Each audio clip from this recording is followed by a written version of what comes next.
লাইলাতুল কদর, এই কদরের রাতটা হচ্ছে এমন রাত যেটা খায়রুম মিন আলফি শাহর, 1000 মাসের চেয়েও সেরা। 1000 মাস লাগাতার ইবাদত করলে যে সওয়াব, কদরের রাতে ইবাদত করলে এর সমান সওয়াব হবে নাকি?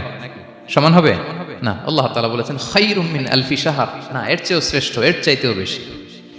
1000 মাসে, অর্থাৎ 1000 মাসে হয় 83 বছর 4 মাস। তো কদরের রাতে যদি আমরা ইবাদত করি তাহলে 83 বছর 4 মাস ইবাদত করলে যে সওয়াব, সে সওয়াব আল্লাহ তাআলা আমাদের আমলনামায় নসিব করবেন। তো আমরা যেন এই কদরের রহমত বরকত থেকে যেন আমরা বঞ্চিত না হই। তো রাসূল সাল্লাল্লাহু আলাইহি ওয়াসাল্লামকে সান্ত্বনা দেওয়ার জন্য, যে হে নবী আপনি চিন্তিত হবেন না, বনি ইসরাইলের অনেক লোক 1000 বছর হায়াত পেয়েছে, শত শত বছর ইবাদত করেছে, জিহাদ করেছে, তারা হায়াত পেয়েছে বেশি কিন্তু তারা কদর পায়নি। আর আপনার উম্মতকে আমি হায়াত দিয়েছি কম কিন্তু তাদেরকে কদর দিয়েছি। সুবহানাল্লাহ বিহামদি, লাইলাতুল কদর দিয়েছি, যে কদরের রাত 1000 মাসের চেয়েও সেরা। তো এই কদরের রাতকে আবার লাইলাতুল মুবারাকাও বলা হয়েছে। ইন্না আনজালনাহু ফি লাইলাতিন মুবারাকা, এটা বরকতময় রাত। ফিহা ইউফরাকু কুল্লু আমরিন হাকিম, সব বিজ্ঞচিত প্রাজ্ঞচিত বিষয়ের ফয়সালা হয়। এটা বেসিক্যালি একটা বাজেট রাত বলা যায়। এ রাতে আগামী 1 বছরে আমাদের কি ঘটবে না ঘটবে আল্লাহ তাআলা এটার বাজেট করেন, এটাকে রিভাইজ করেন। সো এই রাতটা অনেক গুরুত্বপূর্ণ। তো এই কদরের রাত, এটা কবে? এটা স্পেসিফিক ছিল, মানে সুনির্দিষ্ট ছিল। রাসূল সাল্লাল্লাহু আলাইহি ওয়াসাল্লাম আমাদেরকে জানাতে চেয়েছিলেন কবে, কিন্তু রাসূল সাল্লাল্লাহু আলাইহি ওয়াসাল্লাম জানাতে পারেননি। সহিহ বুখারীতে এসেছে যে রাসূল সাল্লাল্লাহু আলাইহি ওয়াসাল্লাম খরাজান নবী সাল্লাল্লাহু আলাইহি ওয়াসাল্লাম লিয়ুখবিরানা বিলাইলাতিল কদর। উবাদা ইবনে সামিত রাদিয়াল্লাহু তাআলা আনহু বলেন, রাসূল সাল্লাল্লাহু আলাইহি ওয়াসাল্লাম আমাদেরকে জানাতে বের হয়েছিলেন যে কবে কদরের রাতটা। ফাতালাহা রাজুলান মিনাল মুসলিমিন, হঠাৎ মুসলমানদের মধ্য থেকে দুইজন ঝগড়া লাগলো, তর্ক লাগলো আর কি। রাসূল সাল্লাল্লাহু আলাইহি ওয়াসাল্লাম হঠাৎ করে ওই ঝগড়ার দিকে খেয়াল করলেন, ওই দিকে খেয়াল করে ওই তারিখটার কথা তিনি ভুলে গেলেন। ফারুফিআত, রাসূল সাল্লাল্লাহু আলাইহি ওয়াসাল্লাম বললেন আমার হৃদয় থেকে, অন্তঃকরণ থেকে এটাকে উঠিয়ে নেওয়া হলো। এখন আমি মনেই করতে পারছি না এটা কি 23 না 25 না 27 না 29, আমি মনে করতে পারছি না। এজন্য রাসূল সাল্লাল্লাহু আলাইহি ওয়াসাল্লাম বলেছেন যে তবে আমি এতটুকু মনে করতে পারছি, ফালতামিসুহা ফিল আশরিল আওয়াখিরি ফিল বিত্রি, রমাদানের শেষ দশকের বেজর রাত্রিগুলোতে তোমরা কদর তালাশ করো। বেজর রাতে যদি তোমরা কদর তালাশ করো তাহলে এই কদর সুনিশ্চিতভাবে তোমরা পাবে। তো এই জন্য স্কলাররা সবসময় বলেন যে লাস্ট 10 days অফ রমাদান খুব গুরুত্বপূর্ণ, সবচাইতে the cream time of Ramadan. I repeat, এটা রমাদানের একেবারে মাহেন্দ্রক্ষণ। এই 10 দিনের যে কোনো 10 রাতের যে কোনো রাত কদর হয়ে যেতে পারে, বিশেষ করে অড নাইটস গুলো 21, 23, 25, 27 এবং 29, যে কোনো দিন হয়ে যেতে পারে কদর। সো বুদ্ধিমানের কাজ হচ্ছে আমরা যেন রমাদানের শেষ 10 রাতে লাগাতার একইভাবে একই স্পিডে আমরা যেন ইবাদত করি।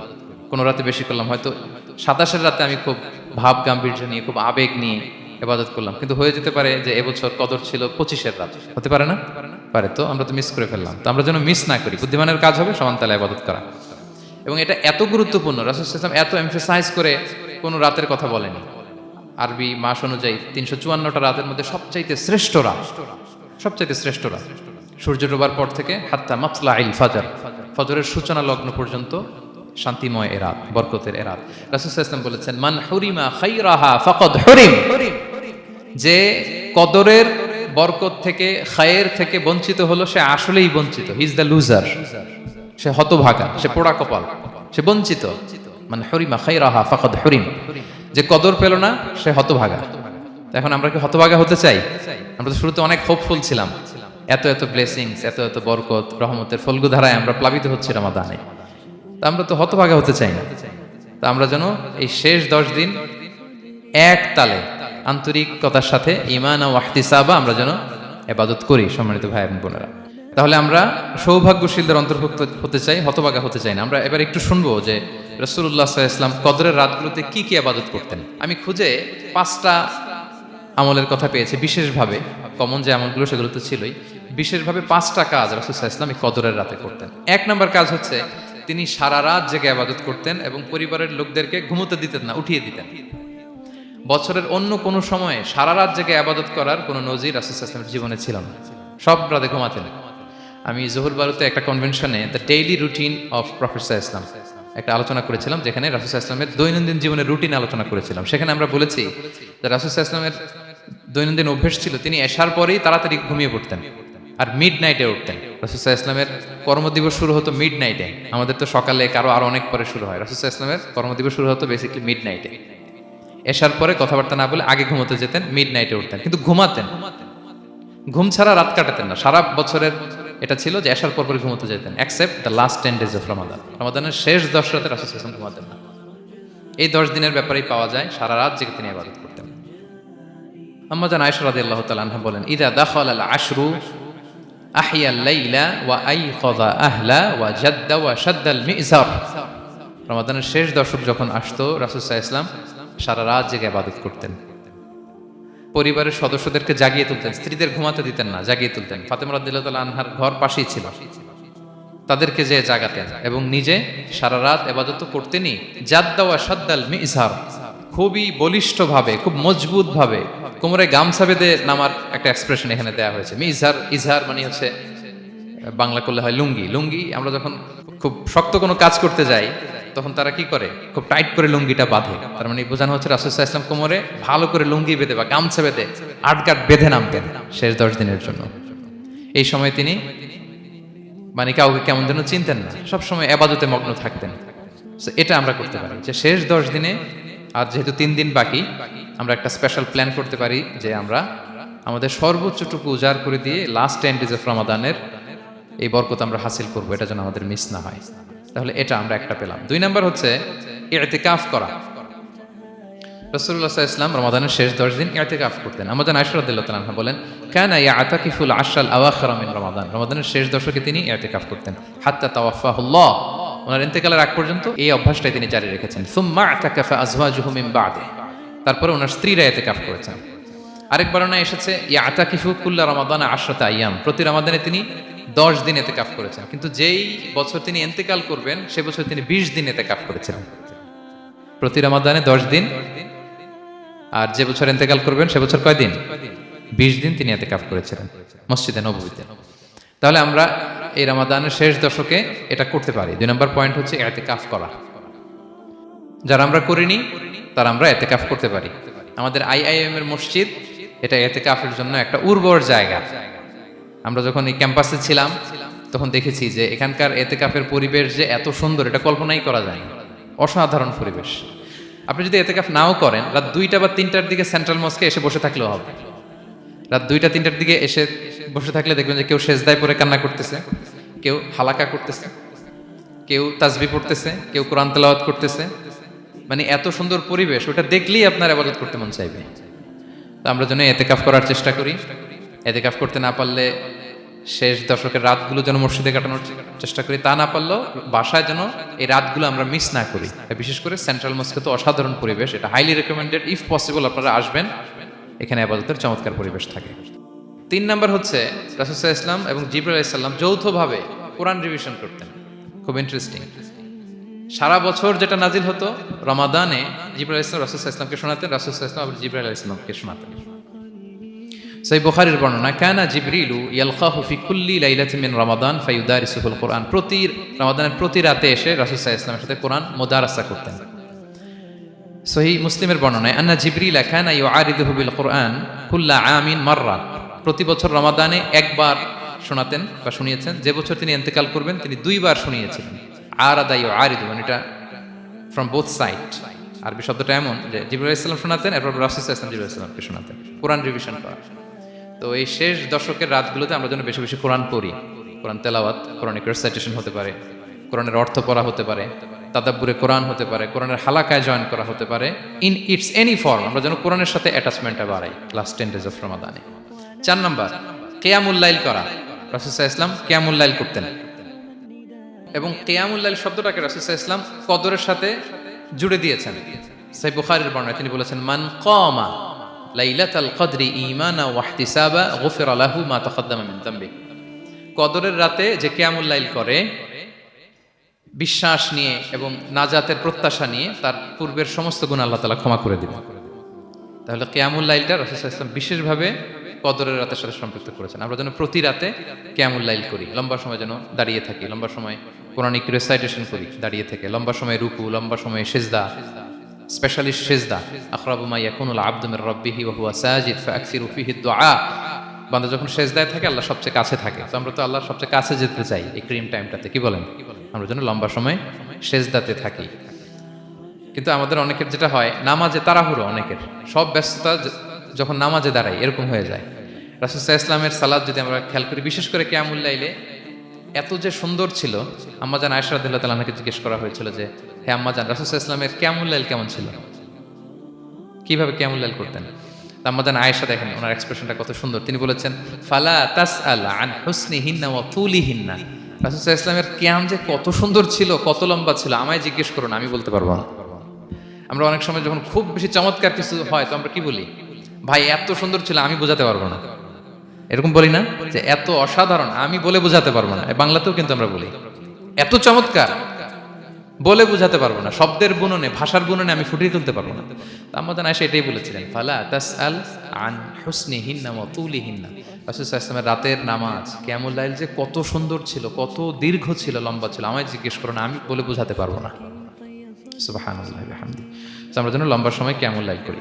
আম্মাজান আয়েশা রাদিয়াল্লাহু তাআলা আনহা আরো বলেন কানা ইয়াকুমু মিনাল লাইলি হাত্তা তাতাফাত্তারা কদামা, এত দীর্ঘ সময় দাঁড়িয়ে থাকতেন, থাকতে থাকতে ওনার পা ফুলে যেত, পা দুটো ফুলে যেত। আপনিও দীর্ঘ সময় দাঁড়িয়ে দেখেন যে পায়ে ঝিম ধরে যাবে, পা ফুলে যাবে, এটা করতেন রাসূল সাল্লাল্লাহু আলাইহি ওয়াসাল্লাম। তো আম্মাজান আয়েশা বলেন ইয়া রাসূলুল্লাহ লিমা তাসনাউ হাযা ওয়া কদ গুফিরা লাকা মা তাকদ্দামা মিন যামবিকা ওয়া তাআখার, আপনি এত কষ্ট কেন সহ্য করেন নিজের দেহের উপরে, আপনার তো আগের পরের সব গুনাহই মাফ, আদত তো রাসূল সাল্লাল্লাহু আলাইহি ওয়াসাল্লামের গুনাহই নেই, তিনি নিষ্পাপ, এত কষ্ট কেন করেন, আপনার আগের পরের সবই তো মাফ করে দেয়া হয়েছে, কেন করেন? রাসূল সাল্লাল্লাহু আলাইহি ওয়াসাল্লাম উত্তর করেছেন আফালা উহিব্বু আন আকুনা আবদান শাকুরা, আয়েশা আমি কি শুকরগুজার বান্দা হতে পছন্দ করব না?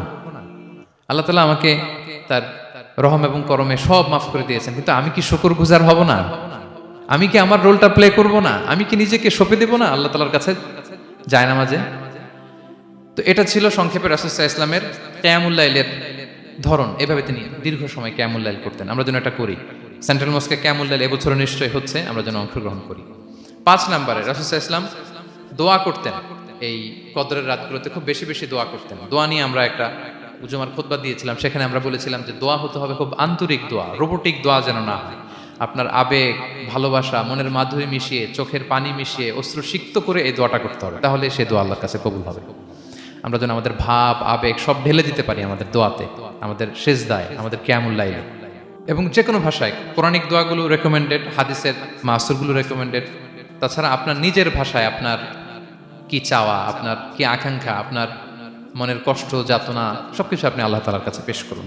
এবং আম্মাজান আয়েশা জিজ্ঞেস করেছিলেন ইয়া রাসূলুল্লাহ, আমি যদি কদর পেয়ে যাই আমি কি বলবো এ রাতে, মা আদউ, কি দোয়া করবো? রাসূল সাল্লাল্লাহু আলাইহি ওয়াসাল্লাম বললেন তাকুলিন, আয়েশা তুমি বলবে আল্লাহুম্মা ইন্নাকা আফুউন তুহিব্বুল আফওয়া ফাআফু আন্নি। আয়েশা তুমি যদি কদরের রাত পেয়ে যাও এটা বলবে, হে আল্লাহ আপনি ক্ষমাশীল, আল্লাহ আপনি ক্ষমাকে পছন্দ করেন, আল্লাহ তাই আপনি আমায় ক্ষমা করেন। হে আল্লাহ আপনি ক্ষমাশীল, আপনি ক্ষমাকে পছন্দ করেন, আল্লাহ আপনি আমাকে ক্ষমা করেন। এই দোয়াটা আমরা যেন বেশি বেশি করি। আমার সাথে সাথে সবাই একটু পড়ুন মেহেরবানি করে, আল্লাহুম্মা ইন্নাকা আফুউন তুহিব্বুল আফওয়া ফাআফু আন্নি। আল্লাহুম্মা ইন্নাকা আফুউন তুহিব্বুল আফওয়া ফাআফু আন্নি। হে আল্লাহ আপনি ক্ষমাশীল, আপনি ক্ষমা করাকে পছন্দ করেন, আল্লাহ আমাকে ক্ষমা করেন। আমরা আমাদের নিজেদের ভাষায় অনেক দোয়া করতে পারবো, কিন্তু রাসূল সাল্লাল্লাহু আলাইহি ওয়াসাল্লামের শেখানো দোয়াগুলো এটা হচ্ছে মানে very precise in wording but comprehensive in meaning. এটার অর্থ, এটার আবেদন এটা অনেক বেশি। আমি অনেক 10টা 20টা বাক্য বলে এত সুন্দর কথা মিলাতে পারবো না। রাসূল সাল্লাল্লাহু আলাইহি ওয়াসাল্লাম যেটা শিখিয়ে দিয়েছেন, আগে আল্লাহর প্রশংসা করলাম, আল্লাহ আপনি ক্ষমাশীল, আবারও প্রশংসা, আল্লাহ আপনি তো ক্ষমা করাকে পছন্দ করেন। যেটা আপনি পছন্দ করেন না ওইটা তো চাচ্ছি না, যেটা আপনার পছন্দ, যেটা আপনি করতে ভালোবাসেন, গাফিরিয যামবি ওয়া কাবিলিত তাওব, আপনি ক্ষমা করাকে পছন্দ করেন, তওবা কবুলকে আপনি পছন্দ করেন, তো সেটাই তো চাচ্ছি আপনার কাছে, আপনি আমার তওবা কবুল করুন, আল্লাহ আপনি আমাকে ক্ষমা করুন। সো এই দোয়াটা প্রত্যেক রাতে যেন আমরা বেশি বেশি করি সম্মানিত সুধী। এবং এই যে রিমাইন্ডারগুলো শুনলাম এটা রমাদানের পরেও যেন আমরা অব্যাহত রাখি। আমরা নাম দিয়েছি যে gear up for a great Ramadan. আমাদের এবাদতের যে ধারাবাহিকতা, এই গতিটাকে আরেকটু গিয়ার আপ করা, আরেকটু পুশ করা নিজেকে, আরেকটু এক্সট্রা ড্রাইভ দেওয়া এই শেষ মুহূর্তে। মাত্র 13টি দিন আমাদের হাতে আছে, আমরা যেন আরেকটু ইফোর্ট দেই, আমরা যেন আরেকটু ড্রাইভ দেই, যাতে করে আমরা আল্লাহ তাআলার আরো নিকটবর্তী হতে পারি। এবং এই রমাদানে আমরা যা শিখলাম, যেটা করলাম, এটার ইম্প্যাক্ট যেন রমাদানের পরেও আমাদের মধ্যে থাকে। আমাদের অনেকের এটা হয় যে রমাদানে আবেগে অনেক আলোচনা শুনে, ক্ষমার মাস এটা জেনে এত ইবাদত, রমাদান নাই ইবাদতও নাই, এরকম হয়ে যায়। এটা যেন না হয়, বরং এটার একটা পরশ যেন আমাদের হোল দ্য ইয়ার লং থাকে। আরব শায়েখরা বলেন যে কুন রব্বানি লা তাকুন রমাদানি, রব্বানি হও, রমাদানি হও না। মানে রমাদান আসছে, তুমি রমাদান কেন্দ্রিক এবাদত নিয়ে অনেক উচ্ছ্বাস, কিন্তু রমাদান শেষ, এবাদত শেষ, এমনটা যেন না হয়। রমাদানের পরেও সে মেহেরবান আল্লাহ তাআলা কিন্তু আমাদের জন্য আছেন। তিনি প্রতি রাতে শেষ রাতে নেমে আসেন, এসে ডাকতে থাকেন, কার ক্ষমা লাগবে ক্ষমা চাও, ক্ষমা করবো, কে বিপদে পড়েছো বলো, আমি উদ্ধার করবো। তো তিনি আরশের উপর থেকে প্রথম আসমানে নেমে আসলেন দেওয়ার জন্য, আমি ঘুম থেকে জাগতে পারলাম না নেয়ার জন্য। এটা হইলো? প্রাইম মিনিস্টার আনোয়ার ইব্রাহিম আমাকে একটা অ্যাওয়ার্ড দিবে, লেটস সে হোটেল ইন্টারকন্টিনেন্টাল, উনি এসে বসে আছে, বাট আমি যেতে পারি নাই। এটা হয় না। আল্লাহ তাআলা প্রতি রাতে শেষ রাতে এসে বলেন কার কি লাগবে দাও, তিনি নেমে আসেন বা বিশেষ মনোনিবেশ করেন প্রথম আসমানে এসে, কিন্তু আমরা যে নিব সেই সময়টুকুন আমাদের হয় না। আমরা এতটা গাফেল যেন না হই, আমরা যেন একটু পুশ করি। বড় কিছু পেতে হলে নিজেকে পুশ করতে হয়, এক্সট্রা একটা ড্রাইভ দিতে হয়। সম্মানিত শুধু 17টা দিন কি করলাম একটু রিভাইজ করি, যোগ বিয়োগ করি নিজের সাথে নিজে, যে প্ল্যানটা নিয়ে রমাদান শুরু করলাম ওইরকম কিয়ামুল লাইল করতে পারলাম কিনা, ওইরকম চ্যারিটি করতে পারলাম কিনা, রেসাইটেশন করতে পারলাম কিনা, একটু যেন নিজের সাথে নিজে বোঝাপড়া করি, একটু যেন রিভাইজ করি এবং নিজেকে যেন একটু পুশ করি। সম্মানিত শুধু এই ছিল সংক্ষিপ্ত আলোচনা। আমি 30 সেকেন্ডসে পুরো আলোচনাটা আবার একটু যারা পরে এসেছেন একটু রিভাইজ করে নেই। আমি শুরুতে এভাবে শুরু করেছিলাম যে রমাদান এটা হচ্ছে it's a month of hope, এটা আশা জাগা নিয়ে একটা মাস। এই মাসের যে রহমত বরকতের যত যত হাদিস কোরআনের আয়াতগুলো আমরা বলেছি, এগুলো শুনলে আমাদের মধ্যে একটা আশা জাগে, আশাবাদী হয়ে ওঠে যে আমার এই মাস আমার মুক্তির মাস, আমি মুক্তি পাবো। কিন্তু at the same time it's a month of warning, এটা আবার সতর্কতারও মাস। রাসূলুল্লাহ সাল্লাল্লাহু আলাইহি ওয়াসাল্লাম বলেছেন রোজা রেখে যে মিথ্যা ছাড়লো না, পাপ ছাড়লো না, তার ধ্বংস। আবার 3 বার তিনি আমিন বলেছেন। বেসিক্যালি এটা একটা বদদোয়া যে মান আদরাকা রমাদান ওয়া লাম ইগফার লাহ, যে রমাদান পেয়েও নিজের গুনাহ ক্ষমা করতে পারলো না, তার ধ্বংস। সো আমরা আশাবাদী হব। আল ঈমান বাইনাল খাউফি ওয়ার রাজা, বিশ্বাস হচ্ছে আমার মধ্যে ভীতিও কাজ করবে, আবার আমার মধ্যে একটা হোপ থাকবে, এটাই ঈমান। সো আমরা যেন এই ওয়ার্নিংগুলো আমাদের মাথায় রাখি, যে আমরা যেন আল্লাহর নৈকট্যপ্রাপ্ত বান্দা হতে পারি, ক্ষমাপ্রাপ্তদের অন্তর্ভুক্ত যেন আমরা হতে পারি। এরপরে আমরা বলেছিলাম যে লাআল্লাকুম তাত্তাকুন অ্যাচিভ হচ্ছে কিনা আমাদের প্রত্যেক কাজে এটা খেয়াল করতে হবে। আমাদের সম্মানিত ইউসুফ স্যার খুব সুন্দর করে এটা বলেছেন যে আল্লাহর সচেতনতা, আল্লাহর ভয়, to build up the sense that Allah is watching me, এই সেন্সটা আমার সব কাজের মধ্যে থাকতে হবে। যদি লাআল্লাকুম তাত্তাকুন অ্যাচিভ হয়, সাকসেসফুল, একটা সাকসেসফুল প্রোডাক্টিভ রমাদান আমরা কাটাচ্ছি। আর যদি লাআল্লাকুম তাত্তাকুনের সমস্যা, তার মানে we have to revise hour schedule, যাতে করে আল্লাহর এই সচেতনতা আমরা বিল্ড আপ করতে পারি। এরপর আমরা বলেছি যে আমরা সংযমটা যাতে এনশিওর করি, রমাদানের যে সংযম, নিজের প্রবৃত্তির উপর আমরা বিজয় লাভ করি। সারা বছর প্রবৃত্তি জিতে, রমাদানে আমরা জিতি। এরপর আমরা চ্যারিটির কথা বলেছি, রাসূল সাল্লাল্লাহু আলাইহি ওয়াসাল্লাম খুব জেনারাস হয়ে যেতেন রমাদানে, আমরা যেন আমাদের দানের হাতকে আরো প্রশস্ত করি। এবং রমাদানে আমাদের কমিউনাল স্পিরিট চলে আসে, আমাদের বেসিক্যালি একটা সেলফ ট্রান্সফরমেশন হয়, অনেক বদ অভ্যাস আমরা রমাদানে ত্যাগ করি, বাকি মাসেও যেন এটা আমরা কন্টিনিউ করি। আর সবশেষে আমরা লাস্ট 10 ডেজ অফ রমাদানের গুরুত্ব নিয়ে বলেছিলাম যে রাসূল সাল্লাল্লাহু আলাইহি ওয়াসাল্লাম খুব হতাশ হয়ে পড়েছেন যে অন্য নবীর উম্মতেরা অনেক হায়াত পেয়েছে, আমরা পেলাম 60-70, তো আমার গুনাহগার উম্মত কি করবে? আল্লাহ বলেন লাইলাতুল কদর খায়রুম মিন আলফি শাহর, নবী হে আপনার উম্মতের জন্য আমি কদরের রাত দিয়েছি, যে এক রাতে ইবাদত করলে 1000 মাসের চেয়েও বেশি সওয়াব তারা পেয়ে যাবে। সো এই কদরের রাত যেন আমরা মিস না করি। কোনটা কদরের রাত? আমরা বলেছিলাম শেষ 10 দিন সমান তালে ইবাদত করব। বিশেষ করে আমরা গুরুত্ব দিব অড নাইটস গুলোতে, 21, 23, 25, 27, 29 আমরা গুরুত্ব দিব। এবং রাসূল সাল্লাল্লাহু আলাইহি ওয়াসাল্লাম বলেছেন মান হুরিমা খায়রাহা ফাকাদ হুরিম, যে কদরের বরকত মিস করলো সে বঞ্চিত, সে হতভাগা, হি ইজ দ্য লুজার। আমরা যেন লুজার না হই, আমরা যেন গেইনার হই এই বরকতের মাসে। এবং সবশেষে আমি বলেছিলাম রাসূল সাল্লাল্লাহু আলাইহি ওয়াসাল্লাম স্পেশালি 5টা আমল করতেন, সারা রাত জাগতেন, ফ্যামিলি মেম্বারসদের জাগিয়ে তুলতেন, উৎসাহিত করতেন এবং কোমরে গামছা বেঁধে নামতেন।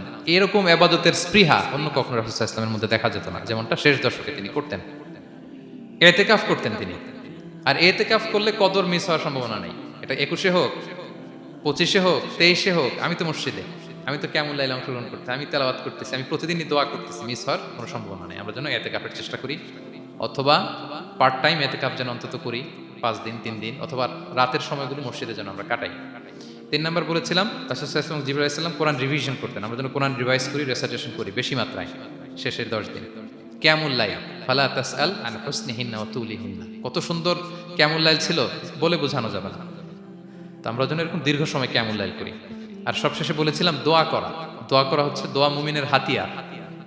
দোয়া মানুষের জীবন চেঞ্জ করে দিতে পারে। চাওয়ার মতো চাইলে আল্লাহ ফেরান না, আল্লাহ তো দেওয়ার জন্যই বসে আছেন। আমরা যেন কায়মনোবাক্যে আল্লাহ তাআলার কাছে চাই, অশ্রুসিক্ত নয়নে যেন আমরা চাই। অনুতপ্ত বান্দার চোখের পানির ফোঁটা আল্লাহর কাছে খুব প্রিয়। 2 ফোঁটা আল্লাহর কাছে সবচেয়ে প্রিয়, জেহাদের ময়দানে মুজাহিদের রক্তের ফোঁটা আর অনুতপ্ত বান্দার চোখের পানির ফোঁটা। বান্দা অনুতপ্ত হয়ে রিপেন্টেন্ট হয়ে চোখের পানি ছেড়ে যখন কাঁদে আর দোয়া করে, ওই চোখের পানি চোখ বেয়ে নাকের ডগাবে মাটিতে পড়ার আগেই আল্লাহ তার সব গুনাহ মাফ করে দেয়। সো আমরা যেন সেই অনুতপ্ত বান্দাদের কাতারে শামিল হতে পারি। রাসূল সাল্লাল্লাহু আলাইহি ওয়াসাল্লাম যেভাবে কিয়ামুল লাইল করতে আমাদেরকে উৎসাহিত করেছেন, আমরা যেন সেভাবে কিয়ামুল লাইল করতে পারি। আমাদের প্রতিটি কাজের মধ্য দিয়ে লাআল্লাকুম তাত্তাকুনের যে অ্যাচিভমেন্ট, সেটা যেন আমাদের হাসিল হয়, এবং এই রমাদানকে যেন আমরা আমাদের জীবনের সর্বশেষ রমাদান মনে করি। আমাদের চিফ ইমাম অফ সেন্ট্রাল মস্ক ইমাম রমাদান সুবকি নামাজের আগে একটা সুন্দর কথা বলেন যে perform this Salah as if this is your last and final prayer. এমনভাবে নামাজে দাঁড়াও, মনে করো এটাই হতে পারে জীবনের শেষ নামাজ। রাসূল সাল্লাল্লাহু আলাইহি ওয়াসাল্লাম এটাই বলেছেন। সো আমরা বিগত বছরগুলোতে আমাদের অনেক প্রিয়জনদের হারিয়েছি এই কোভিডের কারণে। এবছর আল্লাহর মেহেরবানি বাংলাদেশ আইএম কমিউনিটির এই চমৎকার আমাদের সম্মানিত শিক্ষক মণ্ডলীদের প্রচেষ্টা, ছাত্র ভাইদের প্রচেষ্টায় এই চমৎকার জান্নাতি পরিবেশে ইফতারের আগে আমরা একত্রিত হয়েছি। আবারও আগামী বছর আমরা এরকম কোনো গ্যাদারিংয়ে জয়েন করতে পারবো, কোনো গ্যারান্টি কি আমাদের আছে? নাই। It could be the last Ramadan in our life. So আমরা যেন এটা সবসময় মাথায় রাখি যে হতে পারে this is our last chance, এটাই লাস্ট চান্স, এবং এই অপরচুনিটিগুলো যেন আমরা কাজে লাগাই এবং আল্লাহ তাআলার প্রিয় বান্দাদের অন্তর্ভুক্ত হই।